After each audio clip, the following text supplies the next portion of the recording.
He is a wrecking ball, in a china shop or whatever they say, right? Isn't that how they say that, right? No, like it's not how it's a bull in a china shop. Oh, that's right. Well, you know me. But I would imagine you don't want to have a wrecking ball in a china shop. No, that's danger. Yes. The China's going to get works broken. just as well. Oh, tomato, wrecking ball in a china shop. You wouldn't want it. Bull in a china shop. You got the freaking point, okay? You know what I meant. It was going to be a disaster, all right? Yeah. That's what I mean. I love how Liam was like, is that how you say it? And Liam goes, yeah. no. Oh, yeah. Oh, Liam loves, he's like Florian, and I loves to pick apart because they're very intelligent people. I do not claim to be very intelligent, and I certainly, with my English language, can be all over the place. You take liberties with it. Right. So you know when you say something and it might not be right, and you're thinking in your own head, was that right? I just throw it out there. And you look at Liam's face or Mike's face, and you know immediately if it was right or not. Oh, without a doubt. I mean, yes, they're going to correct me instantly. Florio on the air all the time, all over me. But what up, everybody? Did you have a good weekend? I did. Good? Yeah, with the Labor family. Day, summer's over. You're screwed. It's work time now. I know, but the kids are back to school. Yes. So that's good. Yes, it kind of eases up there. The home life gets easier and the work life gets a little harder. Yeah, it does. I'm with you. We got a big week. Of course, I'm flying to Chicago today because we are doing Sunday Night Football on Thursday to kick off the season. Right, I'm pumped about that. And I don't say this just because I work at NBC. Yeah. Our NBC schedule is really good. I mean, it's good every year. Yeah, but it's really good. strong. And the first 2 weeks are insane. I mean, the first 2 games are insane. Yep. I mean, the fact that we got Patriots Steelers on Sunday night is awesome too.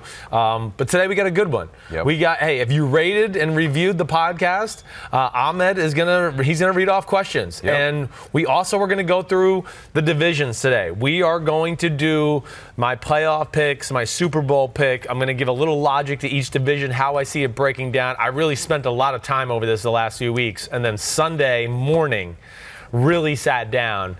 And for the better part of like 4.5 hours is when I was like, okay, I'm really going to sit here and try to play this out in my brain. I feel like I have the answer key, so that's coming here in a little bit. It's the answer key. So if you want to know, if you don't want to know, it's spoiler alert. Right. Don't listen to the podcast. Right. Don't listen to the podcast. Yes. So if you don't want to know how it ends. And you've done well in the past. I've had some moments, right? Last year you had, 10 of the 12? Last year, 2 years ago, 10 of the 12. Last year, I think I had 8 or 9 of the 12. Okay. And I usually take pride in my ones where they come out of nowhere. Like last year, I said the Chargers were going to be a major player in the AFC. The year before that, I know I had the Saints making the big run again to go. The Saints, watch out for them. This is not like Drew Brees. Yeah. So those are the ones I take pride in. I got a few gems in there this year. I'll say that. And I got 4 total newcomers to the playoffs. I love that. Overall. So we'll break that down and kind of see how it plays out. Because there's nothing worse than a prediction show and it's all chalk. Oh, it's right. Like, okay, I don't know why. It's just my gut. Yeah. Some of it is gut, but some of it is at least some logical evidence and things I've researched. I like it. Yeah. But should we start with the news? Oh, I think we should start with the news. So there are a couple news nuggets out there. The Texans very active. Yeah. Along with the Miami Dolphins were active. Looks like it could be a rough go for them, although we knew that earlier on. Right. Lyle Collins from the Cowboys. We have an extension. Boom. It is not Zeke. It is not Dak. Yeah. It is not Amari Cooper. It is Lyle Collins has agreed to a long-term extension, the right tackle of the Cowboys. What do you make of it? Well, I mean, really smart. I think that's the first thing I look at it with, like the Cowboys and looking at it through their lens. So listen, am I on the Jones family about I want them to pay a Zeke Elliott? I certainly am. But the Jones family has shown one thing. First off, they have a great eye for talent. Second thing is they realize that what wins football games is upfront battles, offense and defensive line. They've taken great pride in strengthening that part of their roster and staying ahead of the curve, Ahmed, as far as keeping those core guys together. I mean, hey, Travis Frederick, Zach Martin, Tyrone Smith, Lyle Collins, these are all first-round talent type guys. Lyle Collins had the unfortunate draft day incident where he got accused of a double murder out of nowhere, okay? He was obviously not guilty or nothing happened, but that was the disaster where most people valued him as a first-round pick. What they're doing to me, now Lyle Collins, like we just said, a guy that goes undrafted now, okay, they're getting out in front of these contracts, which I think is the brilliance here. Because, yeah, he gets a 5-year contract. It's a total of 6 years because this year counts to where 2-3 years from now, the number for what they pay him, and I don't know if we have all the numbers yet, it's not going to be anything groundbreaking. A lot like Tyron Smith, who did a new deal, what was that, 4 years ago? Somewhere in that range. I mean, it was like a 10-year deal. I mean, it's nothing now. Tyron Smith is not in the conversation for one of the highest paid tackles in all of football. So they're getting ahead of that in one of the most important areas of their team, part of their area of the team that is, of course, one of the most dominant in all of football. And that's where I like the move overall. And I don't think this affects Dak Prescott or Ezekiel Elliott one bit. I think these are all things just planning forward. And you get a guy who hasn't made any serious money, and you get him for the low. You dangle out some money in front of him and go, oh, you haven't made any. Sure. Here's some insurance for yourself so you don't get hurt. Here's a nice little payday. Might not be totally what you want, but it's still pretty damn good and hard to say no. And that's where I give the Cowboys credit. Cowboys have extended Jalen Smith as well this offseason, linebacker, 5-year, $64 million deal. And so you don't think, and this is maybe part of the reason why it's taking so long with Zeke and Dak, and you're trying to figure out how to fit it all in, because it is in the salary cap world. It's a giant puzzle. It is. And you can't cripple yourself going forward. You want to have as many good players, obviously, on your team as you can. Yep. And so that's maybe part of the reason why when people say, get a deal done with Dak, get a deal done with Zeke, obviously there's more that goes into it. Do you think that has played a part in why we haven't seen those other deals yet? I don't. No, I don't. Oh, you don't think they're related? I don't think they're related. I think that Zeke and Dak are kind of on their own playing field, and they're like situated somewhere in the front office room where it's like, okay, here's our guys we knew we wanted to get done, and we really realistically felt we were going to get done. Here's two guys over here we knew there was going to be some negotiating with, and we're just going to have to finagle and figure out things about the salary cap as far as what amount money each year to make it all work and be cohesive that way. But I think all in all, no, I don't think it's going to affect. And again, come on. Running back money is not that big to where we're going to sit here and go, oh my gosh, your team's screwed. That's true. You're paying $15 million for a running back, for the best running back. Quarterback and screw you. Right. And that's where they'll probably have to be creative in how they, distribute that as far as guarantees, signing bonus, and all of those type of things. But either way, I think that's a pretty big time move for the Dallas Cowboys. Real quick before we move on, do you think that they get a deal done with Zeke in the next few days or Dak at some point this season, or how do you think the timeline plays out? I do think that with Zeke, I would have told you 5 days ago, I was like, it doesn't look good for week one. From everything I've heard, not only just from media reports, but a few people I know close to the situation, they think that this is going to get done here in the next 48 hours. So I think we're going to see Zeke Elliott in week one against the Giants, maybe not to a full 100% steam, full steam ahead, but still out there and certainly a threat. So you talked about getting in front of these players that you're going to have to pay big money, and that is maybe exactly what the Texans did not do, obviously, with Jadeveon Clowney. Right. There's a trade to Seattle. When it happened, on Twitter blew up. It's like they got screwed. They got ripped off. They got lambasted on this whole thing. I would love to hear a different perspective on how it maybe was a move that they had to do, and it worked out okay for them. But what was your reaction to Jadeveon Clowney and what they got back from Seattle? Okay, so the first thing is I don't think they got screwed as much as like everybody's trying to make it out. All right, well, one, Jadeveon Clowney had all the power here. I mean, the Texans, they're looking to win right now. They need players right now. They realize they have Deshaun Watson on his rookie quarterback contract. He's not taking up $35 million a year, like you're saying, where you got to start thinking about how to orchestrate your roster now because you're paying a big chunk of change that way. Again, I don't think they were going to get nearly the value in the trade as far as the value for the player overall. Okay? They felt that Jadeveon was willing to sit out the whole year like Le'Veon. Willing to sit out an extended period of time to where maybe, yes, he came back to make sure the year counted as a credited year, right? And to where then maybe if he had to get in a tough situation next year, he could find another way to do it, whatever. Either way, they did not like that. Okay, so they wanted to get him off the books, change the subject, not have a distraction. They got a few guys that play that position in general, a Barkevious Mingo, right, who can play that. They got another linebacker in the trade as well. Okay, but I think the big thing is the third-round pick is where they looked at it generally and said, okay. But the big thing, more importantly to what the value of the Houston Texans to me is really what the Seattle Seahawks did. Sure. Because the Seattle Seahawks, and I just want anybody that's listened to my podcast, when I was a Bleacher Reporter now, Jadeveon Clowney is one of the best defensive players in football. His sacks and tackles are never going to say it. That's just not the kind of guy he is. He's not like a legit 12, 15 sacks a year type guy. Because he had microfracture surgery on his knee, he's even admitted this to me on my podcast before, that he can't bend around the edge and do those things. Sure. He kind of has to win with power and other moves and hand fighting and doing that. Either way, with my famous stat of the play-up stat, this guy, other than Aaron Donald, I would tell you the last 3 years is probably towards the top of football as far as the design of plays up on a play-by-play basis. I mean, busting through the line of scrimmage and the quarterback's got to move and somebody else gets the sack. Yep. Ruining a running scheme and the running back goes somewhere else and somebody else gets the tackle. But the play was made by Jadeveon Clowney. So all of his Seattle teammates just got better. What? They just got better. I mean, Seattle's front seven goes from being really good when all healthy and Jerron Reed's back from suspension to now we can, are they the best front seven in football? Yeah. I mean, that's where they went. They went to, they're really good, to, maybe it's the best. When you talk about him, Ezekiel Ansah, LJ Collier at the end of the first round, who hasn't played yet but is about to be healthy and ready to go here. Okay, Jerron Reed, who has a 6-game suspension, who's one of the best interior D tackles in football.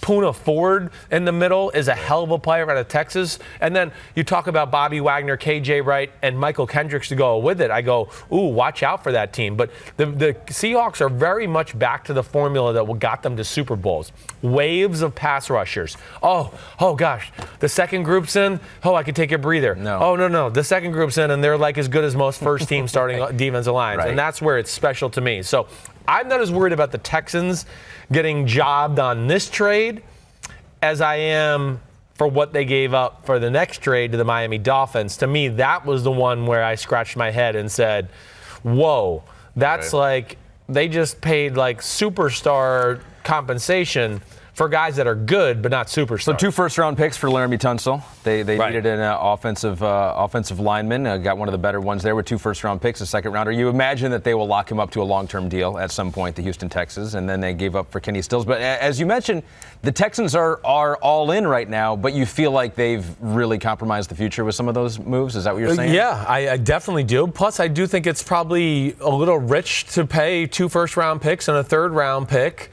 to the Miami Dolphins for Laremy Tunsil, who has potential to be that like franchise left tackle, okay? But he hasn't lived up to like his top 10 pick billing yet. I'm not going to put him in the, he's one of the 5 best tackles in football conversation. No, he's not. He's somewhere between 6 and 14, I think, if you ask some coaches around the NFL. That's where he is. So that's still really good. He's still really young. He's got all the attributes to be that franchise guy. And I don't think Miami wanted to part ways with him either. I don't. I think they wouldn't. Well, he's one of the few guys on our team that's good that we want to keep. Yeah. But when they said, 2 first rounders and a third round, that's like Khalil Mack shit. Yeah. And I think that's when the Miami Dolphins were like, fine, let's do that. Let alone, they got rid of guy Kenny Stills, who has value. Yep. But we know they didn't want to keep Kenny Stills. I mean, ever since he spoke up against Stephen Ross. You think that had something to do with it? I do. I They've certainly said it, do. Your guy Brian Flores says that wasn't involved. Well, I mean, I don't buy that. I'm sorry. I don't buy it one bit. Now, again, this is a Miami team that's totally evaluated its roster, I think, and realized we're in rebuild mode. We're not doing anything this year. We're not good. Now they have picks and draft picks to really make some big moves next year in the draft that they want to, like to get a quarterback or anything like that. They're going to be in prime position to do whatever they want.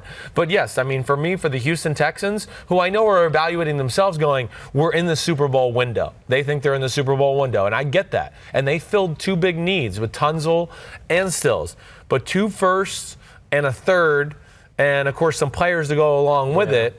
Yeah, I thought that was a little steep in price overall. But right now, are the Houston Texans better right now than they were 5 days ago? Yeah, I will say for sure on offense. I mean, we're counting Jadeveon Clowney on defense. No, I have questions about their defense. But if he wasn't going to play or was only going to play the last, you're right. Which it didn't look like he was going to play. Then you can make the move, right? Yeah. But on offense, they certainly helped out. You don't know what the hell is going to go on with Will Fuller, who's been injured a lot at receiver.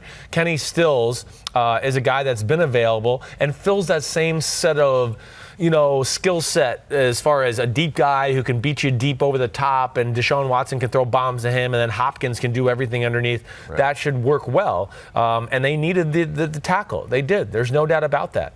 But overall, yeah, it was a crazy weekend, and it was. I'm not a huge fan of what the Texans did as far as their compensation, but I'm not going to sit here and go it was a D or an F what they did. They filled roles within their team. They made themselves better, and they got something out of a situation where, okay, they probably were going to get nothing at all, and they decided, let's not make this a distraction. They blew that a year ago. They blew that. Everything was blown. 18 months ago. They blew it, you could say, maybe with Nick Caserio, and the fact that they botched that whole thing and hiring him as a GM. That's where you could start right there to go. There was no plan in place to figure out the Jadeveon Clowney situation. Right. All right. Peter King podcast, got to do a read. Season preview, spectacular on Wednesday, okay? He's got his playoff predictions out, so you'll hear about that a little bit on the Wednesday podcast. Plus, this week, Drew Brees, Freddie Kitchens, and Juju Smith-Schuster. Download, subscribe. You know where to find it. Come on, if you're listening to a podcast, you know how to download other podcasts. The Peter King podcast, I do suggest that one. And you can stream them, too. You don't need to. So if you don't have room on your phone, you don't even need to download. Which, how can that be that you don't have room on your phone? I don't know. You haven't deleted pictures from like 7 years ago? Okay. I get that. Okay. But you should delete those or get another service. Right. Another one I don't get is people that have two phones. I don't get that one when they have two iPhones. That's kind of weird because I would have pegged you as a two-phone guy. Why would you? Tell me why. Just a work phone to keep that separate from life, because I know how important family is. So you got a work phone, and you got all your stuff, and your boss is calling you, and Mike Florio's texting you on that phone. You can put that away, and then you just have the phone for family and friends. No, I can't do it. It's just too much. I agree. I've always been a one-phone guy. Yeah, I'm a one-phone guy. If you gave me another phone, my head would pop off. Between that, email, text, all that, I'm so sick of technology. Sometimes I wonder, though. I think it's to our detriment sometimes, because if you could separate work and family sometimes, maybe that is a good thing. Right. Well, yeah, it could be. But it's all intertwined now anyway. It seems like it. It doesn't matter. You have one cell phone, right? I only have one. Okay, good. I'm a one cell phone Just wanted to make sure. Good. Why? Just wanted to make sure. I don't know. I mean, there are other things that go along with having two phones. I understand that. Yeah, I get. Well, no, I know. Yeah, I don't. Yeah, I mean, so yes, I'm just amazed that people can keep up with it. I see people doing it, and I'm like, wow, okay, you're smarter than me. So this is the part of the podcast where we have to tell people that if they don't want the season ruined, for them to tune out. Yes, here is the season, the future, the teller, the oracle is here. The oracle is here. Thy oracle will give you the answers. With a good track record. Yep. And answer key. We'll go through every division, the AFC, NFC. We're going to go through the playoff bracket. Right. And then you'll give a Super Bowl winner. Yep. You'll give your award winners as well. We're going to give the whole thing. Yeah. We're giving it all away for free. It's all here today. And just a spoiler alert for our camera guy, Johnny McDonald, okay? Yeah. Giants aren't making it into my playoff picture, okay? So just get over it right now. He's had a grin on his face. I just wanted to wipe that grin off. And he's leaving. He just left the bill. And he's out of here. He just quit. He fired. He can't believe it. We'll get to the NFC. We'll start in the AFC. AFC East. You got the Patriots, who have won 10 straight division titles, Chris Simms, but this is the year they go down. I wonder if they'll win it again this year. No, I don't wonder. Okay, yes, I am certainly picking the Patriots to win the AFC East, okay? Right off the bat. AFC East is one of the toughest divisions. As you know, okay, first off, the Patriots are a phenomenal football team. There's nothing really not to like about the team, okay? Plus, they have the first week is tough, but a favorable early season schedule. I do look at this. Weeks 8 through 14, if I was just going to pull that up and talk to you there, I'd go, ooh, watch out for that stretch for New England. If there was one area of the schedule where you can go, ooh, they might slip up, it's Browns, it's Ravens, it's at the Eagles, it's the Cowboys, it's at the Texans, and it's the Kansas City Chiefs. Wow. That's pretty real, right? Yep. That could be the stretch where I just look at it and go, that could be the difference between them being a 1 seed or maybe a 2 or a 3 seed. But more times than not, that time of the year, New England's rolling in all cylinders. They win the AFC East. Here's my thing. Yep. I like the Jets and Bills a lot. You do? I do. So there are some people that don't think any other team will finish above 500 in the AFC East. I kind of thought, ooh, I might pick the Jets and Bills to go to the playoffs. Ooh. When it came down to it, I couldn't do it. I just couldn't. There's too many unproven commodities. I think both organizations are going in the right direction. I certainly do. We're not going to waste our time talking about the Dolphins. We know they're in rebuild mode. I think the Bills and the Jets are going to be a pain in the butt for a lot of people. I think they're going to be in the playoff conversation come week 15, 16. Wow. I still think they will. I think there's a lot of good coaches and good players on both those rosters. Ultimately, here's my big thing to take away with the Jets. Their start of their schedule is just brutal, okay? I think they're going to fall into too deep of a hole early on to work themselves out of it, okay? Bills, I know, okay? Bills are good. Yep. They're at least as good as the Jets, okay? The Browns, at the Patriots, at the Eagles, Cowboys, at the Patriots again, Jaguars. And then at the Jaguars, right? So I looked at that and go, I don't think they're going to survive that stretch enough to put themselves in the spot later on. So that was my biggest reason. And the Bills, a little bit of the same type of thing. Again, these are unproven commodities with young quarterbacks going in the right direction. I just got to see it a little bit to believe it. And the Bills, I thought, have a really tough end of the season schedule. I think will ultimately knock them out. But either way, I think they're pains in the butt.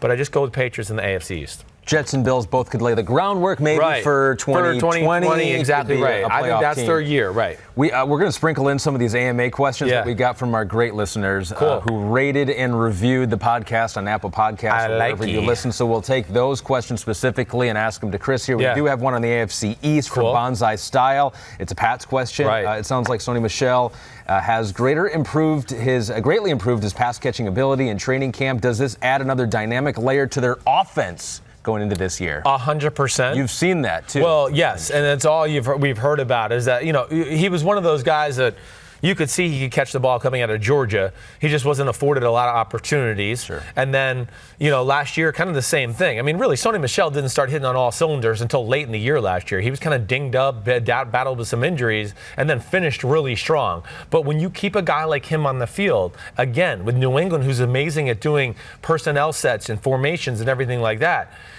of late, it's been, here's our running back. Sony Michel's the bell cow. Oh, James White's in on the passing situations. And defenses kind of play to their hand to that.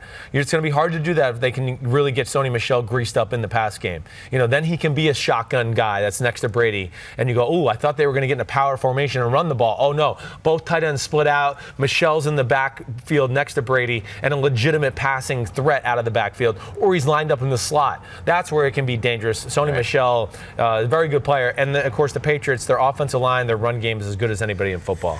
Pat's going to the playoffs, winning the division for the 11th year in a row, according to Chris. Of course. AFC North, a question from Pricey Lamb 242. Just want to know who's the better Harbaugh coach, Jim or John? Oh, that's not even close for me. John is the guy I go with all the way, okay? I like Jim, all right? Jim's a good coach. I don't like Jim. I actually dislike Jim, okay? The person, I do not like Jim Harbaugh. I root against Michigan every week, okay? Hands down. Him as a football coach, I'm able to differentiate. He's a very good football coach. Is he overrated, Jim Harbaugh? Of course he is. We talk about him like he's Urban Meyer and Nick Saban. I want to go, what negative ghostwriter? The pattern is really full, and you're not in the pattern, okay? So Jim is a phenomenal football coach. John, excuse me, and I think John's one of the best head coaches in all of football. Okay, so you go John over Jim. Yep. Do you go John and the Ravens over the Browns, Steelers, and Bengals in the AFC North? How do you see this one shaking out? This is the division here. And I told you, I've been thinking about this a lot over the last few weeks. I've gone Browns in the playoffs, Browns out of the playoffs. Ravens in the playoffs, Ravens out of the playoffs. But I think I really got into just roster, and schedule. I got the Ravens going to the playoffs. I'm not going to give should I give away how I'm ranking them, As we go? Yeah, that's you want me to do it? Yeah, you want me to rank them? What seed? Okay, I got the Ravens going as the number 5 seed, okay? They're not winning the division. They're going as a wild card team, all right?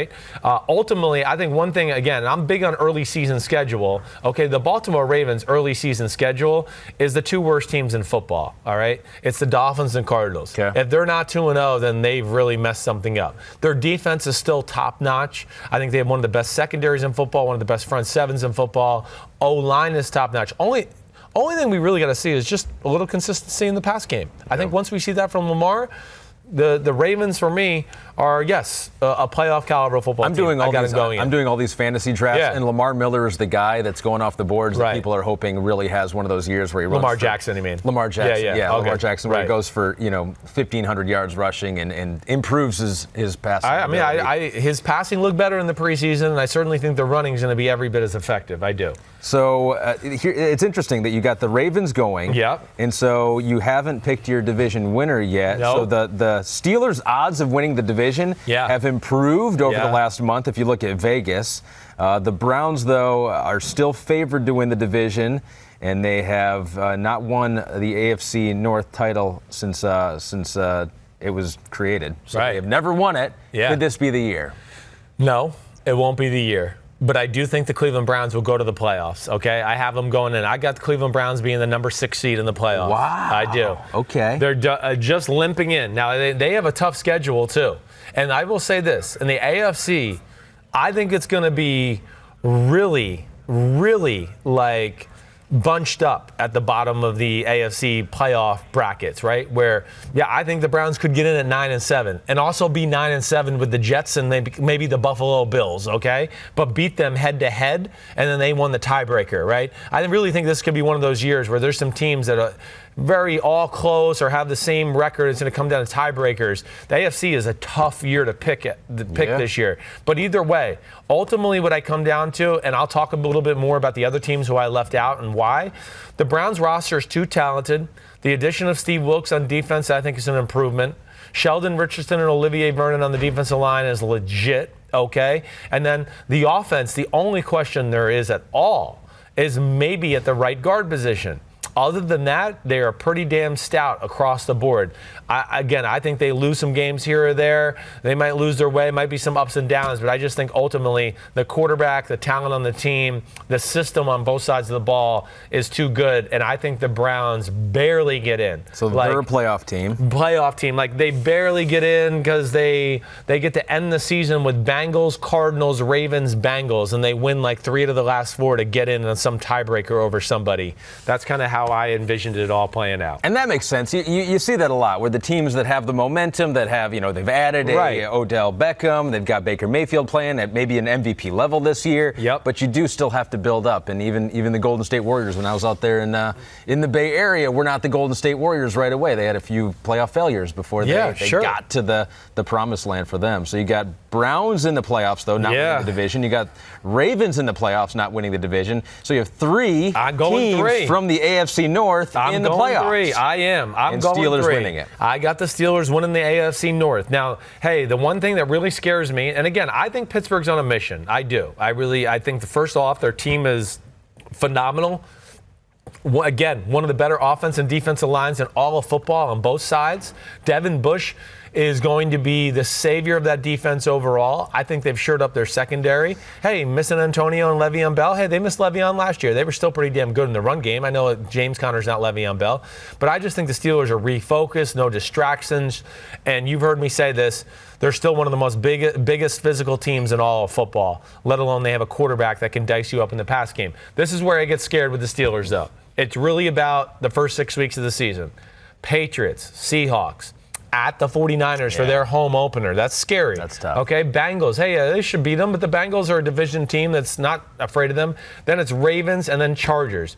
If they can just survive that stretch, that'll be the big stretch for me. Where if they can go 4-2 or not just be 3-3 or 2-4, I think they're really going to set themselves up to win that division ultimately. That's interesting. I mean, that's a lot of talent off the offensive side. Of course, you're right. Le'Veon wasn't there last year. James Conner stepped up. Exactly right. Gave him just as much. You don't have Antonio. Juju's got to be the guy that Big Ben goes to. Big Ben has to stay healthy once again, which no doubt, for the most part, has done over the past few years. He has. Steelers had won 3 of the previous 4 division titles before the Ravens won it last year, and according to Chris Simms, they will be back. I do. What overall seed do you have? I got the Steelers as being my number 3 seed. Okay. What did you have the Patriots? Patriots is 1. I made the Patriots the 1 seed. Okay. And then yes, I got the Steelers 3, Ravens 5, and the Browns 6.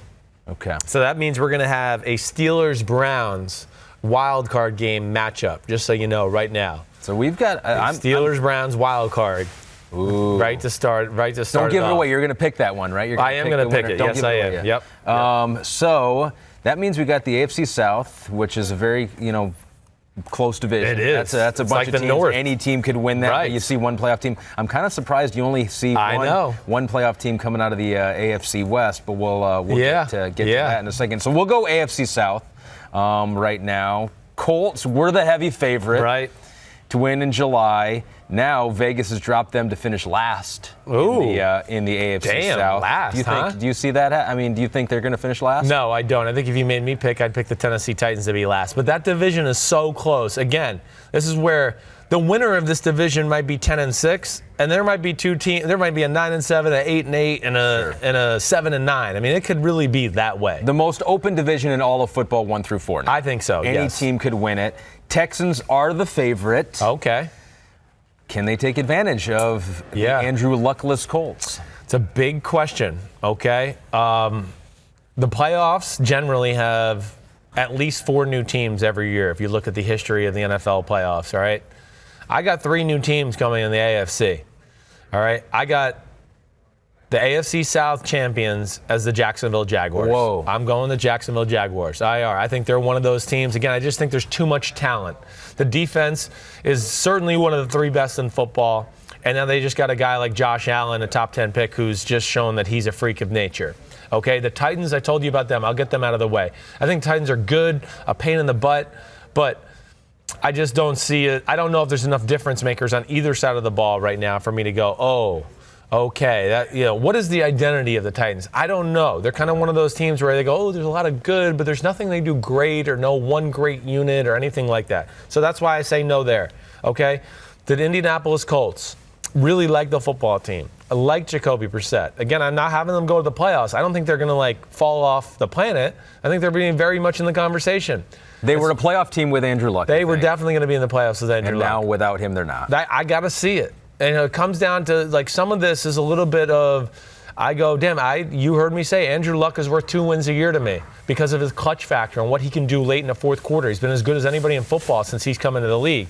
I got to see Jacoby Brissett do that before so I think, Andrew Luck makes them 10-6. Without them, I think they're an 8-8 football team. I got them on the outside. I hope Jacoby Brissett can prove me wrong, but right now I'm not picking them to go to the playoffs. I'm not. All right. Yep. So Jaguars with the defense and what they've done. Texans, I know you love Deshaun Watson. I do. I'm a huge Deshaun Watson fan. I am surprised you don't have them in the postseason. So what kept them out? Okay, so there's a few things. Still not sold on the O-line, even though they improved it. That's good. Okay. All right, hey, Kenny Stills being there is going to help, but I am a little worried of it's DeAndre Hopkins, all right? They are a little bit of a one-trick pony in the pass game too much. And if I was going to knock anything with Deshaun Watson, and it reared its ugly head once again in the preseason, he will not get off the first read. Every play is the last play of the game. Every play. And it bothers me a little. He's really going to clean that up. And when I say last play of the game, I mean every play is, look at DeAndre Hopkins. He's not there. Oh, let me scramble around. It's a jailbreak. Let me make a play. And he makes a play more times than not. Yeah. That's great. But that shit ain't going to happen against the good teams in late in December or the AFC playoffs or anything like that. Some of those teams that are close to them, whatever it may be, it just scares me. No Jadeveon Clowney on that side of the ball, okay? Whitney Merciless was not the same guy last year. They lose Kareem Jackson. They lose Honey Badger, okay? They lose Lamar Miller. Those are big losses to me. To where the Texans, I still think are a pain in the butt. I just think they just missed this year and don't make it. Justin Casey left a review on our podcast and asked, what do you think of Chad Kelly in the preseason? Do you think if Jacoby Brissett is struggling around week 6, do you think they could start Kelly? No, I don't think that'll happen. Maybe if this contract didn't just happen, okay, but the fact that they gave Jacoby Brissett 2 years, $30 million, I mean, this year he's the guy. There's nothing he can do to mess it up. Nothing. Chad Kelly's been phenomenal. One of the best quarterbacks of everybody in the preseason. He tore it up. Now, he's suspended for the first 2 games. They got Brian Hoyer to be the backup, okay? One, because Chad Kelly is a little bit of a knucklehead, so you don't want to make him your backup. Sure. Off-field stuff has shown that. 2, he hasn't played a lot, and the Colts look at themselves and go, we're a playoff/Super Bowl team. We don't want to trust it to Chad Kelly, who hasn't played a down in regular season football yet. I understand that. Let me just say this, too, the last thing with Brian Hoyer. It's a 1-year deal. I know it says 3 years, $12 million. It's $9 million guaranteed. If they want to get out of this year, they will. They're not going to after this year. Oh, gosh, they had to pay him $9 million. Oh, they had to pay their quarterback position $24 million this year. It's still $11 million, and the Seahawks are paying for one guy, right? So it's not a big deal. All Hoyer is insurance for this year, right? They gave him this contract to basically sweeten it up so he would come here because he probably was like, wait, I don't want to come there. There's no future for me. And they were like, oh, we'll give you this much money. And he's like, well, there is a future for me More there. appealing now. But I was a big fan of Chad Kelly. I'm a big fan of Chad Kelly in general. He works with the Simms family. Yeah. And he works with my dad and my brother Full disclosure. in the offseason. Full disclosure, yes. And I know they're big believers in him as well. Over to the AFC West. I don't think you're going to have the Raiders winning the division here. Yeah. Oh, wait, let me just say my thing about the Jags. Did I say enough about the Jags? I guess I did. You said defense, top defense, yeah, Josh great. Allen. And Nick Foles. And you'll talk about him again in the playoffs. Okay, you're right. Good. Yes, good. AFC West, you're not going to have the Raiders winning the division here, but our question comes from My Wife Loves My Bitmoji. Whoa. Is the name of the person. Do you see the Raiders being a Super Bowl contender in the next 3 years if all goes to plan? Sure. I mean, 3 years, it might as well be a decade in the NFL. Yeah. This is where I'm excited for the Raiders. The offensive talent is through the roofs. Through the roof. Mm-hmm. There are multiple roofs. If you had multiple roofs, this is through all the roofs. Yeah. I mean, it takes no dummy to figure it out. I mean, if I say the names to you like Tyrell Williams, Antonio Brown, J.J. Nelson, Josh Jacobs, you go, oh, damn, that sounds pretty good. Oh, Trent Brown's at one tackle. Sure. The left tackle's a first-round pick from last year. At the other tackle, they got a good center in Rodney Hudson. I mean, they got a quarterback, right? Defensively, there are more question marks for sure. That's really where it is. That's where I got to see it. I mean, it's just young. It's unproven. There's no difference makers there. The defense is what will hold the Raiders back this year, but I do think they're going in the right direction. Haven't won a division title since 2002, and it won't happen this year. AFC West. So we've already determined. What were the Jaguars' seed, by the way? I got them as the 4 seed. Okay, so we're missing the number 2 seed. Yeah. And so, I mean, I'm not really going out on a limb here. It's probably the Chiefs, and that surprises me that the Chargers are not a playoff team for you. I know. It's hard. I tried to find those teams where I just, I'm not sure. Okay, I'm a little bit of the belief of if you stay the same, you got worse. Okay, it's the NFL. You got to get better every offseason, and you got to do something to improve your team. So I do think the Chiefs improved their football team, first off. Tyreek Hill being there is huge. We know that. McCole Hardman at receiver. Sammy Watkins healthier, another year under his belt of being healthy there. I just would be shocked, along with Travis Kelce and their O-line, that their offense isn't every bit as good as last year, if not better. Defense, I think, is better as well. I think the scheme they're going to play, Spagnuolo, the way the players they've built there, they're going to go a little more size-oriented, be a little more physical up front, not so wide open. Their defense stunk last year. We knew that. So, Chiefs, I feel real good about. Okay? The reason I have them a number 2 seed is the last 4 weeks are tough for their schedule. Okay. And I think ultimately that's where they might lose out as the 1 seed to the New England Patriots. And just to give you a glimpse there, they're at the Bears and at the Patriots late in December for their last few games, where I think ultimately that's will lose their tiebreaker to the Patriots, and that's why the Patriots get the 1 seed. Still get the bye, though. Yep. You still think they get the bye along with the Patriots. They've won the division the last 3 seasons. Broncos won it 5 straight before that. Broncos not expected to do anything, make a ton of noise with Vic Fangio, but is there any scenario where they could surprise some people and jump up and make a push for the final playoff spot? I mean, I think they're again, that's why I think the AFC is so dangerous. I think there's going to be a lot of teams like huddled between 7-9, 8-8, and 9-7. One of those teams. And I think the Broncos are one of those football teams. Yes, I do. I go back to the Broncos, the same thing you've heard me say about like maybe the Raiders defense. I don't know if there's enough difference makers on the offensive side of the ball for me to look at them right now and go, oh, okay. Yep, they're going to pull out, those 2 or 3 games that are on the fence. I don't know. I mean, unless their defense can be like dominant like it was in their Super Bowl year, where Von Miller and Chubb can just get strip sack fumbles and win games that way, which is very tough to do, I just don't know if the offense will be good enough. So that's where I question that. Okay. Now, the Chargers, just to give you my 2 cents spiel on that. Yep. All right. 1, I mean, the Chargers won a lot of games by the skin of their teeth last year in general. 2, okay, Phillip Rivers is a year older. All right, and I did not think it ended off like great last year either. Melvin Gordon, he doesn't make or break their team, but let's be clear. Melvin Gordon's the best running back the Chargers have. He is special. I mean, whether he wants to plow it up the middle for a 3-yard gain on the goal line to score a touchdown with power, or catches a screen and runs for 80 yards, he's the only guy on the roster that can do that. Austin Eckler can catch a screen and he'll run for 30 or 40 yards, but he's going to get chased down and tackled. Melvin Gordon's going to score a touchdown. All right, I worry about that. And it's feeling like he likely will sit out. I mean that's the indications right now. Right. They've talked about not discussing a contract extension with him during the season now. No, right. There's nothing there right now. So I don't see it happening at least anytime soon. But then Derwin James out for the year. Okay, no Tyrell Williams at wide receiver. I think that hurts. Okay, Russell Okung dealing with some stuff. Doesn't sound like he's going to be playing anytime soon. I just look at all of those, and I just think overall, I go, Yeah, I think the Chargers are one of those teams that's just on the outside looking in. Pain in the butt, very good that way, but I don't know. It's just I'm playing a little bit of the percentages, gut, and my feel here overall. Got it. Yeah. So we got your 6 playoff teams. Patriots 1, Chiefs 2. It was 3 Steelers 3. Yep. 4 was the Jaguars, 5 Right. Ravens, 6 Browns. We'll go through the bracket after we do the NFC. Okay, sounds good. Let's go to the NFC. Is that pacing good? Am I keeping it up? You want me to go faster, slower? You've got a plane. You've got a plane to catch at some point. Yeah, that's all right. We'll be good. That's the ultimate pacing. Is like, did you miss your plane? Then we went too long. Yes. Over to the NFC now. We'll start in the NFC East. Right. Let me get my sheet over here. You got Eagles, Cowboys, Washington, and Giants. The division has not had a repeat winner since the Eagles won 5 straight in the early 2000s. Cowboys have won 3 of the last 5, though, including last year. So it is open. You've already indicated the Giants. You do not have them winning the NFC East. Nope. That was a spoiler. Right. Giants are Giants are not going to the playoffs. We'll just hit that right now. Okay. They're a pain in the butt. I think they're going in the right direction. I think they're going to pull off a few upsets this year, but I don't think the New York Giants are going to the playoffs. No. Okay. Yeah.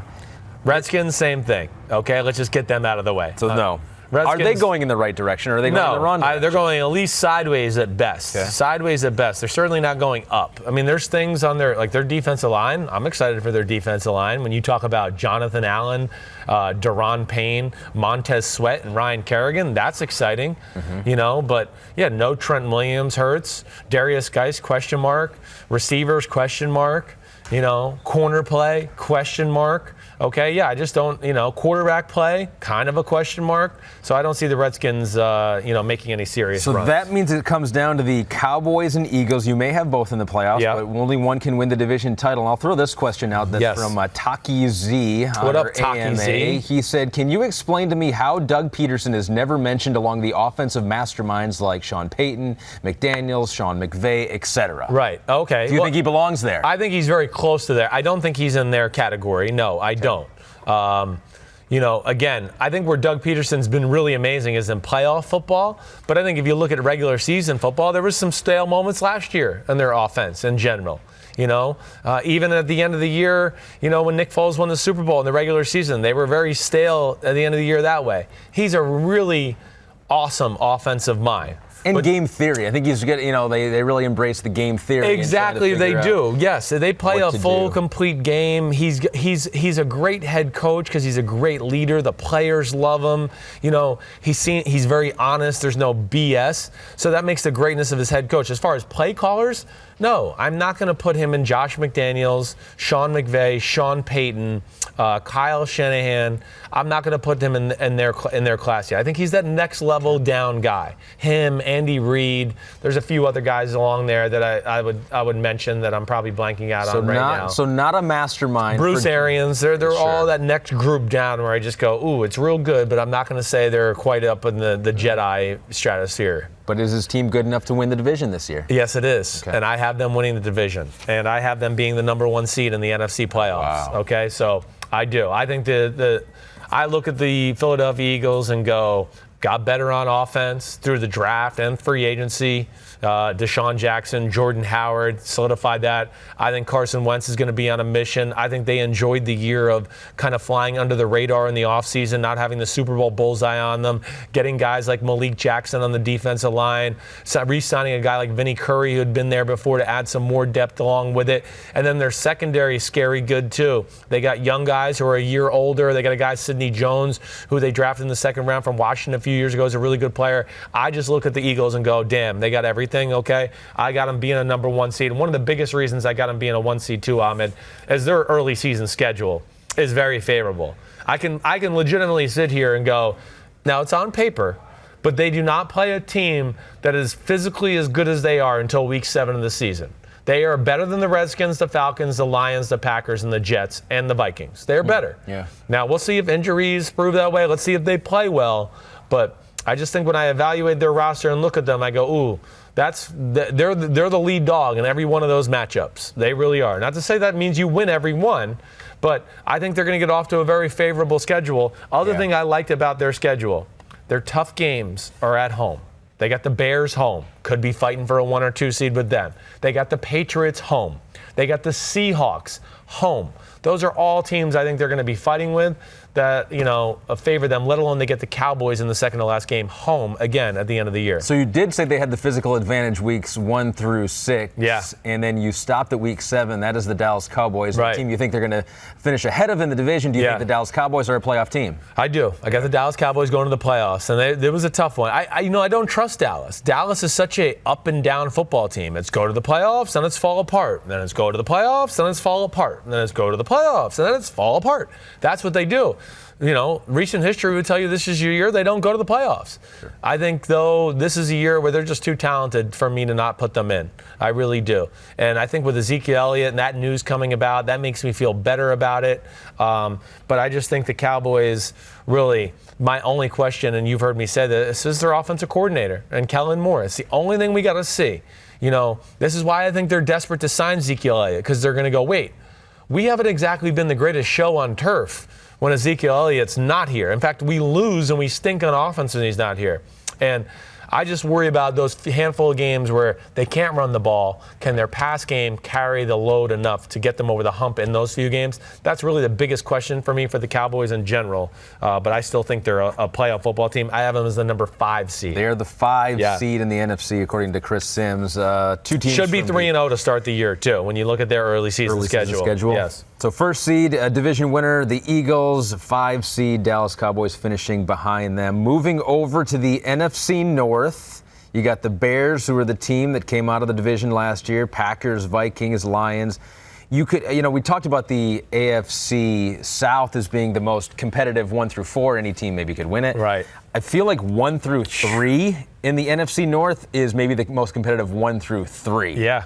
That we have. I would almost go 1 through 4 there too. I'm super down on the Lions, just being from Michigan. But yes, you're trying to pull me out of that I am hole. trying to. Not to say that I'm not picking them to go to the playoffs. Yeah. But that would be one of those teams where I'd at least put a little star next to and go, if they make the playoffs, it's not going to shock me. Okay. Do I think some things have to happen right for them? Yes. But the Lions, just to start there, O-line and D-line are real. Okay.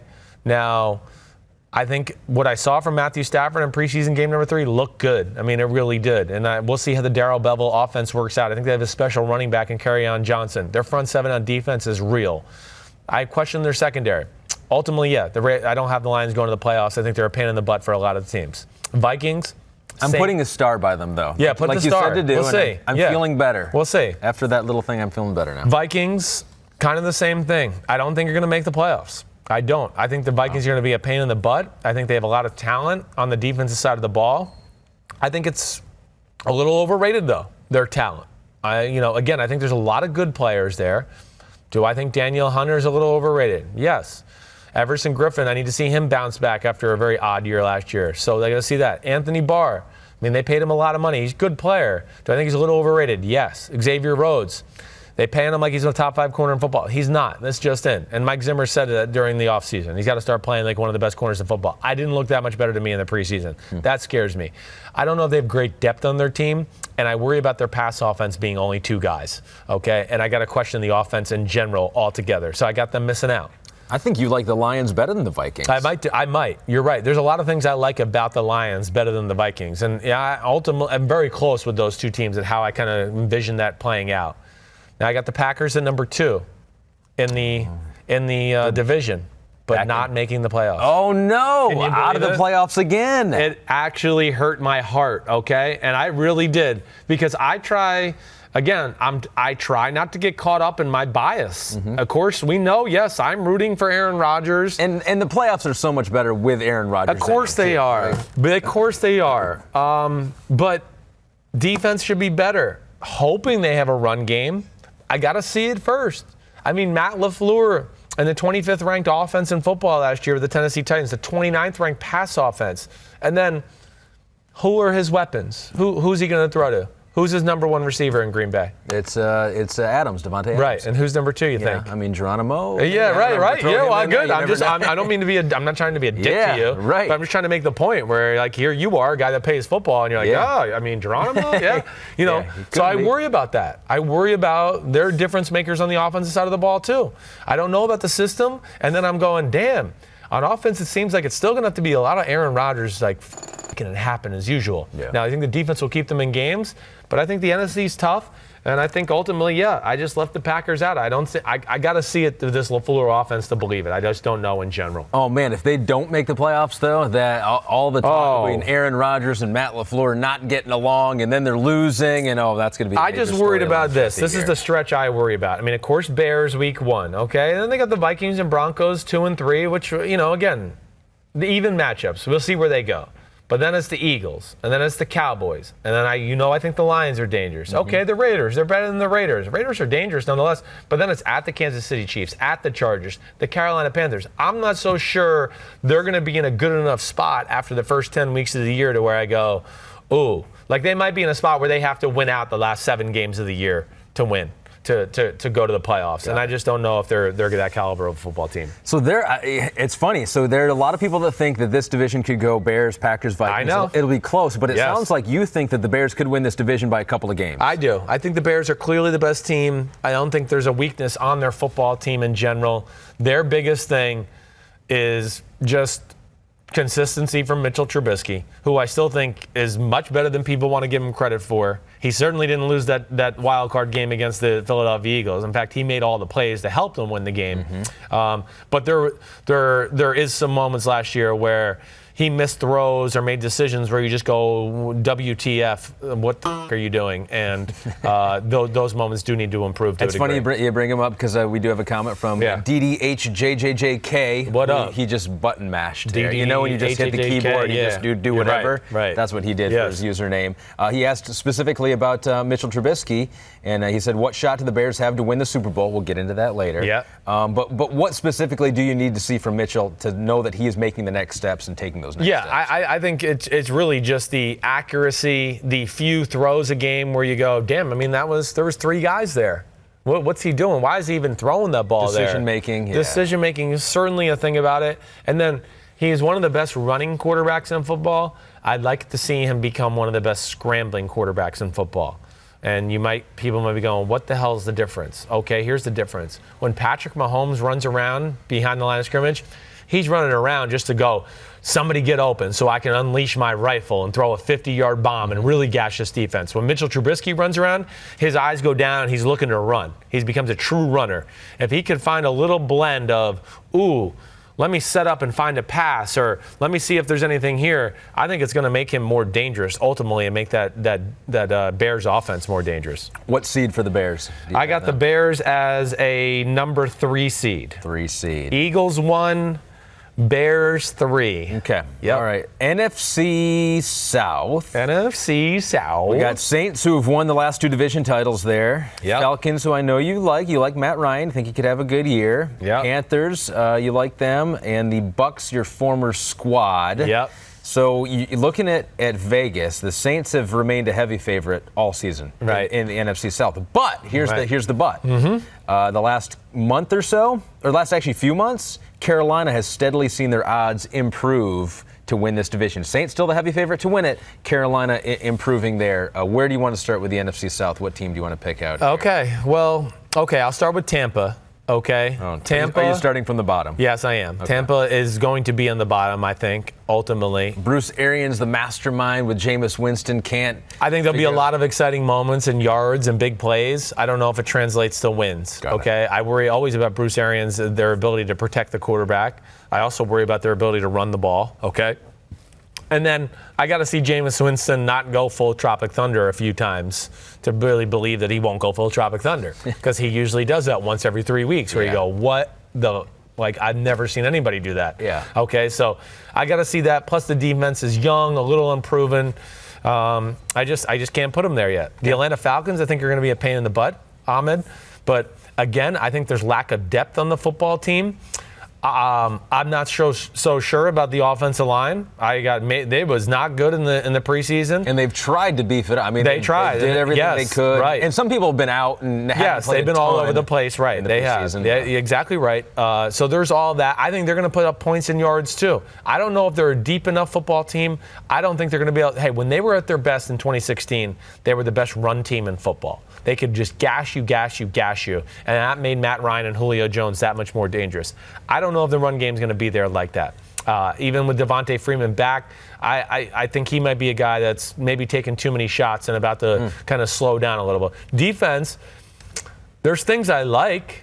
Again, I mean, there's talent. I don't love their corners. I like N'Keal Harry. I mean,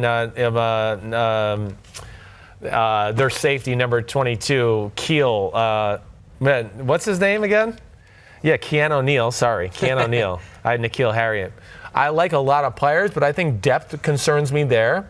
And lack of creativity on both sides of the ball, system-wise, I think scares me to a degree. So I got the Falcons missing the playoffs. So then it's a two-team race. Yep. You have Panthers and Saints. As I mentioned, Saints the heavy favorite. Are they your team? Are they your division winner? The Saints are not my division winner. I got the Saints going in as the number 6 seed this year. So they're a playoff team, They're barely. a playoff team, yes. But I got them going in as a 6 seed. Okay. My biggest reason being, Drew Brees. Drew Brees, certainly. I did not look great at the end of the year last year. I wasn't necessarily in love with the way it looked against the Jets in preseason game number 3. There were some completions there, but I did not think the ball was necessarily just flying through the air. There was a lot of catches where it was boom, boom, boom, and it was like, oh, gosh, if that was against a greased-up defense, that might have been intercepted. So I am concerned about that aspect, let alone I'm playing the percentages of 2 big letdown years and them maybe being a little bit of a letdown themselves, right, having to rebound from all that. And then my biggest thing with determining in this, with the Saints especially, the start of their schedule, you could argue is as tough as anybody I've seen in the NFL. When you go Houston Texans, at the Rams, at the Seahawks, Cowboys, Buccaneers at home, who have traditionally given them problems, at the Jaguars, at the Bears, those first 7 weeks, I think that the Saints are going to dig themselves into a little bit of a hole and then have to fight their way out of it. End of the season schedule, a little more favorable towards them. And, again, I think they're in the playoffs. They're one of those teams that gets hot at the end of the year, and we all go, uh-oh, have the Saints found their mojo? Yeah. And are they going to make a run? They certainly are capable of doing that. Start playing at home in the second half of the season. Exactly right. Exactly right. Yes. Okay. So, I got them. And then, of course, that leads to Panthers. They're your division winner. I'm going with them. Ron Rivera and the Panthers. You can't pick everything just chalk from the year before, okay? We hate that. Well, no, and the reality shows, other than the AFC East, that chalk doesn't happen that much. Okay, so that's where I go a little different here in general. And my big thing with the NFC South and the Carolina Panthers is they have one question mark. Can they have somebody that can really rush the passer on the edge? That's going to be the biggest thing to be answered all year. That's why they took Brian Burns in the, the 16th or 17th pick in the first round. But no one's going to push them around, Ahmed. Their linebackers are phenomenal with Shaq Thompson and Kuechly. I think their corner and secondary play is better than people realize. Dante Jackson and Bradbury, I think, are very good corners. Offensively, it's the best O-line Cam Newton's ever had. I think it's the best weapons he's ever had. And I think Ron Rivera can tell his seat's a little hot. And I think, desperation leads teams to, play desperate, be focused. And I think the Carolina Panthers are a really good football team. I got the Panthers as my number 2 seed. They've got the bye. They got the first round bye. Wow. So yes, Panthers sir. is a 2 seed. So we've got, that means in the NFC West is that we have just one. Can you believe that? One playoff team. Yes, sir. Seahawks just got Jadeveon Clowney. I don't know if that changed your thinking at all. Rams have won the last 2 titles. Seahawks 3 of 4 before that. Ooh. I don't know. I don't remember what you picked. I am going to go. I'm going to say you have to have picked the Rams. Nope. You didn't? Nope. The Rams are not making the playoffs. I'm not picking the Rams. Yeah. The Rams are probably one of my one surprise team that I'm going to go, don't make the playoffs. I don't know. Again, this is me more on gut, okay? Yeah. A little bit Super Bowl hangover. Haven't seen them in the preseason. I do believe if you're staying the same, you're getting worse. The Rams didn't do anything to get better this offseason. They can say whatever they want. If you want to go Ndamukong Suh for Clay Matthews, I'd take Ndamukong Suh. If you want to go Eric Weddle for LaMarcus Joyner, I take LaMarcus Joyner. They lost both of those guys. Weddle and Clay Matthews are certainly good, don't get me wrong. I'm not trying to downplay them. But, yes, Whitworth a year older. Their best offensive lineman, Roger Saffold's gone. He went to the Tennessee Titans. Todd Gurley, knee issue. Okay, Cooper Kupp coming off of a knee issue, a torn ACL. Aqib Talib a year older. Okay, I just look at it and just go, hey, there's a lot of things I like with the Rams. I just think it's going to be a little bit of a letdown year for them because of the things I mentioned, and mainly being the Super Bowl hangover that you lose that way. You do see that a lot. It's tough. Look at history. Again, anybody other than the Patriots, go back and look. It's not too good for the Super Bowl loser, all right? And then this is what I think scares me too. The Rams' schedule is tough. I mean, when you go to at Carolina week 1, ooh, that's scary. And then the Saints, and then at Cleveland on a Monday night, okay? Then you got Tampa at home, okay, that should be good. But then it's at Seattle. The 49ers are going to be much improved. I mean, the 49ers are one of those teams they're going to be a pain in the ass, but I just don't got them. I got to see it to believe it. Sure. But then you get to this little stretch here, week 10 through 15, where it's at the Steelers, the Bears, the Ravens, okay? Cupcake with the Cardinals, and then it's the Seahawks and at the Cowboys. I think ultimately that stretch right there is where I looked at it and I just said, you know what? I'm going to put the Rams on the outside looking in this year. They'll make the appropriate moves next offseason and then be very relevant and right back in the Super Bowl conversation. Wow. Yeah, okay, can you believe that? No Rams, Seahawks winning the division. No Niners. You know what? Niners. Cardinals, they got Kyler Murray, first year quarterback, first year head coach with Cliff as well. So no one expecting a ton from the Cardinals. Maybe they can get a few more wins than they had last year. There are a lot of people in the Bay Area that think this is the year for Kyle Shanahan. I know. This is the year that they have to make that next step. They have to be at least contending for a playoff spot, if not getting that playoff spot. Yeah. Do you think they'll be in the conversation late in the year? I do. I think they're going to be contending. I think there's a lot of things to like about their team in general. Again, I always start up front. They're not going to lose too many battles up front with their O&D line the way they are. There's some question marks as far as cover corners, maybe secondary question marks, guys there who I like who have not been able to stay healthy. They got young receivers as Deebo Samuel and Jalen Hurd and Dante Pettis. Are they going to be able to depend on them on the offensive side of the ball? But the big question is Jimmy Garoppolo. I mean, that's the biggest thing. Mm-hmm. And it's, again, like what it came down to with teams where I was on the, do I pick this team or that team? I went with the one that had a few more proven commodities. And I just can't put all my eggs into the, I trust Jimmy Garoppolo basket right now. I just can't. Right. I couldn't do it. Hope they prove me wrong, but I couldn't do it. All right, so those are our 12 playoff teams. Let's go through the bracket. The NFC playoff bracket. I'm tired. You need to take a deep breath. Yes, right I now? do. You want to take 5? No, let's go. Let's push through it. No, run a lap around the newsroom here. Oh, yeah, that'll help me catch my breath. Yeah, sure. Okay, so the NFC playoff bracket. Yeah. Let's just go through it. Yeah, here, I got it right here just so you did, because I know you wrote a lot of chicken scratch. I did. I got you. I don't have your bracket. Right. So you've got Cowboys and Seahawks in a wild card matchup. Right. And wait. No, Cowboys and you're right. And don't look at it that. I had to match them up with who they play in the second round. Then they played the lower seed. So then you got Cowboys, Seahawks. Who do you have winning that one? Okay, Cowboys, Seahawks. Okay, we're gonna have the Cowboys going to Seattle. I'm going to take the Cowboys. Okay. I think they're gonna beat. I think it's a bad matchup for the Seattle Seahawks, who pride themselves on overpowering teams. We're the bullies on the team.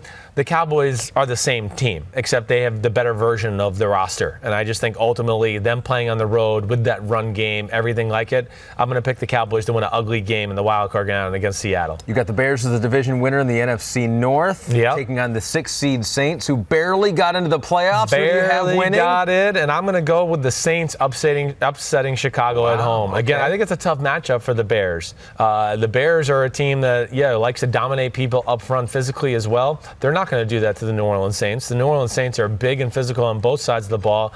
Plus, I just think with Sean Payton, his throw, his ability to find seams in an offense and playoff game planning, I'm going to go in the Saints to win an ugly. The only thing that scares me there is Drew Brees and bad weather outside in the cold. Right. Is not necessarily a good thing usually for the New Orleans Saints. But because it will be like 3 degrees. That's what I get. That's what I get scared of. That's right. And if it's really, really bad weather, then I'm going to be wrong and the Bears are going to win. But if it's like global global warming climate stuff, and it's like, 48 degrees, then I like the Saints' chance. Well, then we're all dead, though. Yeah. That's the problem with that, though. We don't survive it. We don't survive to see that. So then you got Eagles, who get the first round by the 1 seed, taking on the Saints. Yes. And you have the Saints pulling off another upset? Absolutely not. No. I do not. I have the Eagles going to the NFC Championship game, winning a game at home. Again, Drew Brees on the road, outside, northeast conditions for the second week in a row. I just couldn't do it. I couldn't say, he's going to do it twice.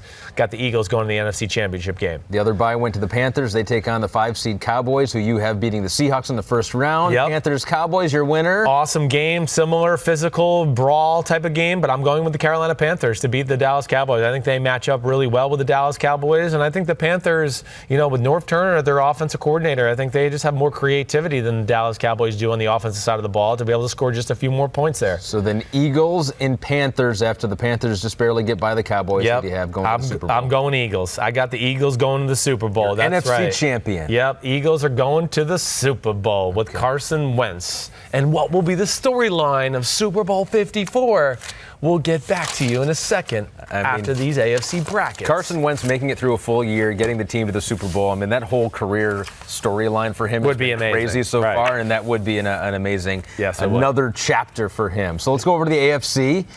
And our first matchup is 5-4 with the Jaguars and Ravens. Yep, we got the Ravens going to the Jaguars. Two teams that pride themselves on being the big bullies. Jaguars are at home. Nick Foles, I just think, gives them too much offense this year. And I think with the Ravens, that run game, I don't know, we'll see what Lamar Jackson does in the pass game, but if you made me peg it right now, this is not the team they want to see in the wild card. I got the Jaguars winning. The other one is an interesting matchup. You got Steelers and Browns, an intra-divisional matchup. Yep. And the Browns you had as the 6th seed, just barely getting in. A lot of people think they could win the division. Yep. Not you. Right. You think the Steelers are stronger in the regular season. How about in this playoff matchup? Yep, I'm going there too. I think they'll probably split their regular season matchup, but I think the Steelers win the tiebreaker in the wild card game at home. Steeler football, just the experience there that the Steelers have playing in those big moments, everything like that, I give them the edge. And I, of course, think the Steelers are really one of the better teams in all of football. Okay, so let's stick with the Steelers real quick. Yeah. You got the Chiefs, then the 2 seed, your 2 seed in the playoffs. Chiefs off the bye, taking on the Steelers. Yeah, and I look at the Steelers and go, they could beat anybody in the AFC. This is the one team they don't want to see. This is the worst matchup for them, the Chiefs. I really do think so. The Steelers, their defensive line, what do they want to do on defense? They're not necessarily known for their coverage. They want to just overpower the line of scrimmage and make things tough on the quarterback.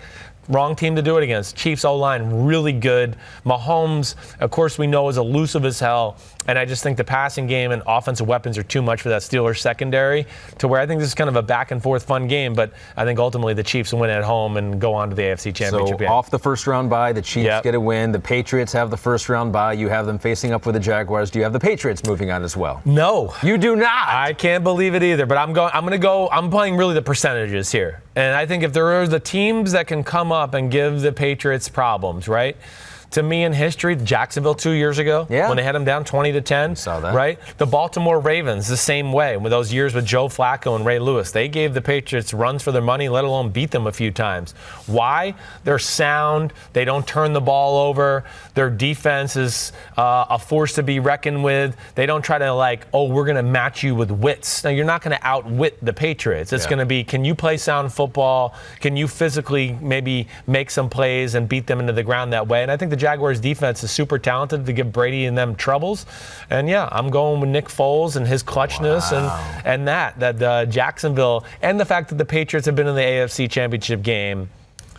How many years in a row is it now? You figure that it has to end at some point. I'm just saying, I'm playing the percentage. This is the year they get caught sleeping at home and lose a game. They don't win one game in the playoffs, according to you. And of course, don't bet against Nick Foles in January. You just don't do that. No, you definitely don't. I've learned my lesson. So Jaguars and Chiefs. Yep. The winner goes to the Super Bowl. Yep. AFC champion is. And you could have so many cool storylines here. Yeah. I mean, you could have Nick Foles versus Carson Wentz in the Super Bowl, right? If the Jags go, but if the Chiefs go, it's Andy Reid versus old team, right? The Eagles, yeah. And ultimately, I'm going with the Chiefs. I am. The Chiefs at home. I just think those special playmakers, and even though the Chiefs defense, I don't think it's going to be special. I think it will be improved and good enough to slow an offense like Jacksonville down. to where I give the Chiefs-Eagles the Super Bowl matchup for Super Bowl 54. So let's play it all through. So Yeah. you got Chiefs and Eagles in the Super Bowl. Who wins? All right, so wait, first off, I'm going Eagles. You're going to go I'm picking Eagles. the Eagles to win the Super Bowl. Yep. If you're going to make me pick a team, I'm going with the Eagles. making you. You are.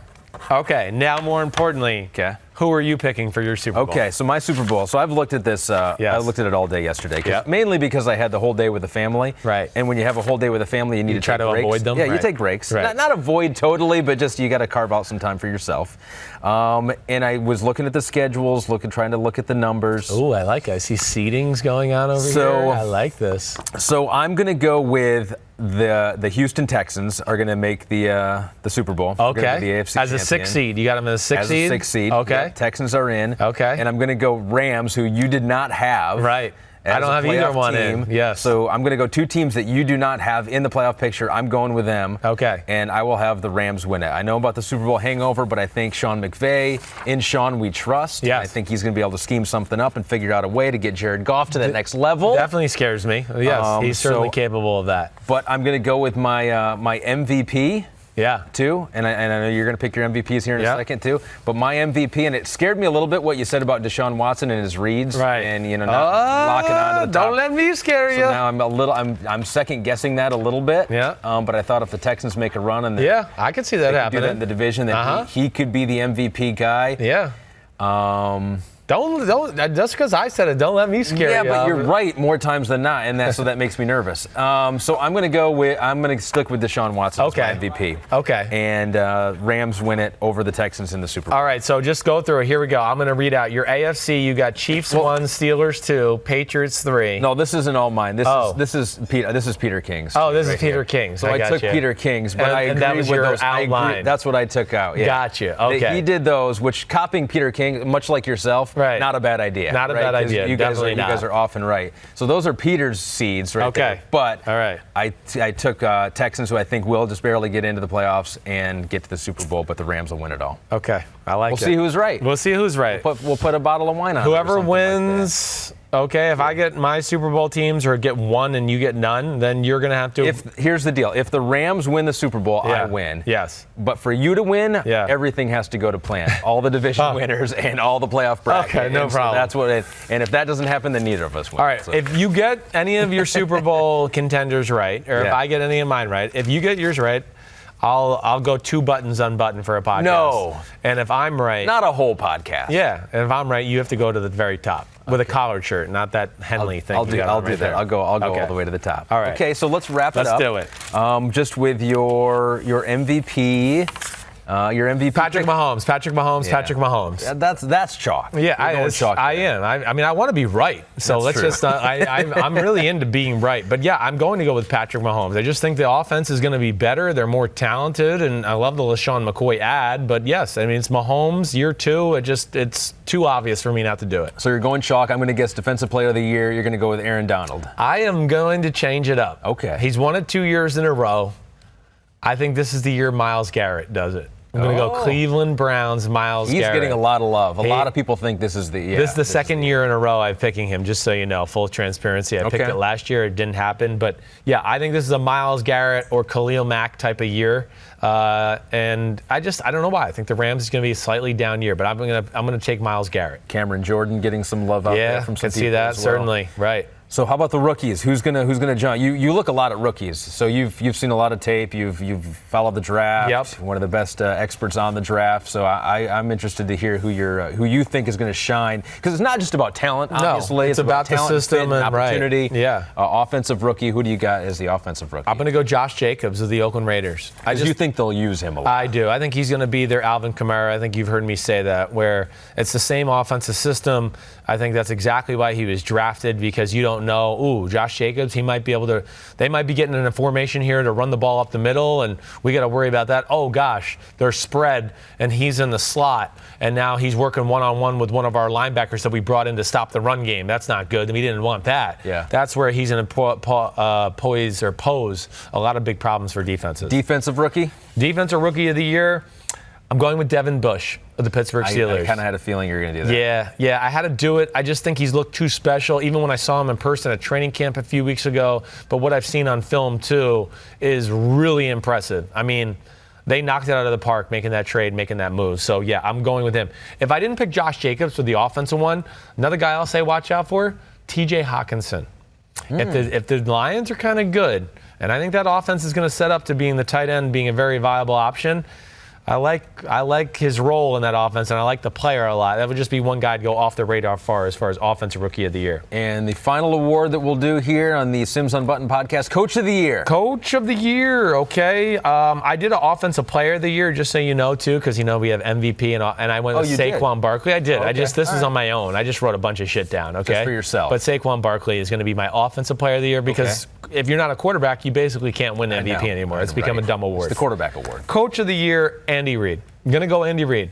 Was shocked to find out, one, that he's only won it one time in 2002, okay? I mean, let's give the guy credit. First of all, he is the one that, found Patrick Mahomes and traded it and drafted him, okay? That's kind of special. That offense is kind of special. And then, I expect them to go to the Super Bowl, and they fired their defensive coordinator and made some big-time changes, right? I mean, changed the system, got rid of Dee Ford, got rid of Justin Houston, bring in Honey Badger and Frank Clark and a bunch of other guys on their front that I think is going to help their football team. I think those are what a Coach of the Year type of candidate does. I'm going Andy Reid. I like it. We want to do the Packers-Bears preview, our first NBC game. But before we do that, how about the two Robbies? The two Robbies, okay.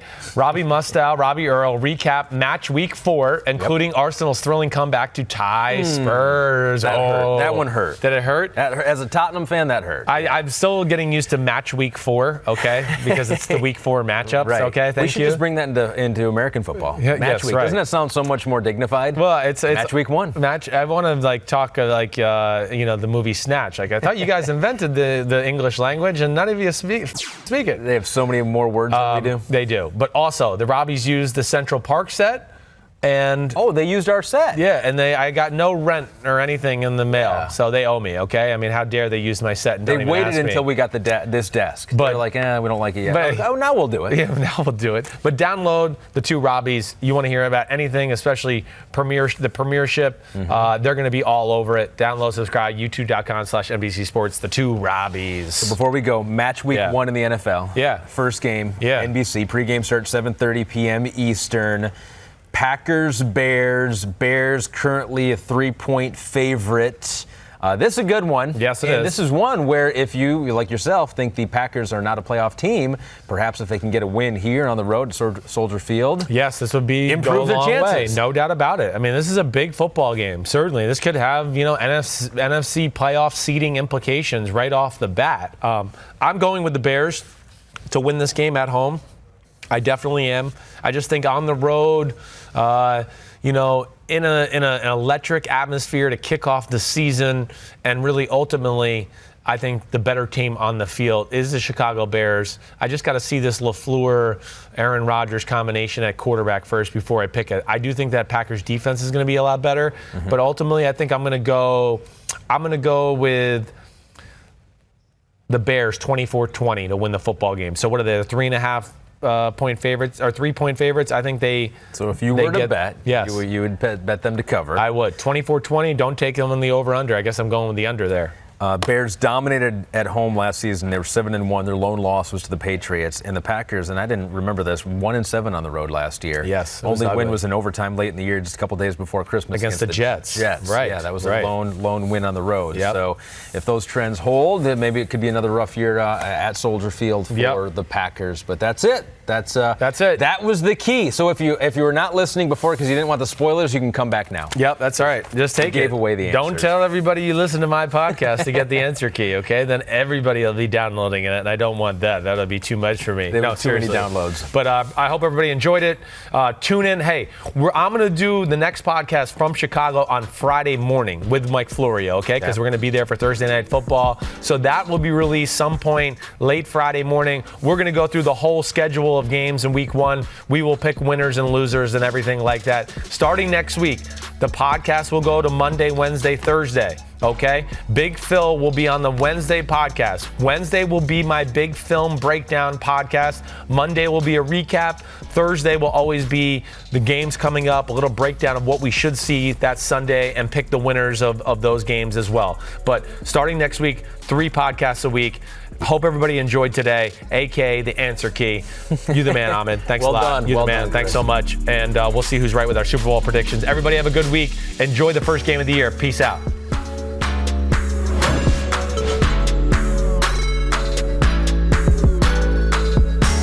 Yo, what's up? Come on, man. Subscribe on YouTube to Chris Simms Unbuttoned Podcast. I need you. Please hit the subscribe button, please.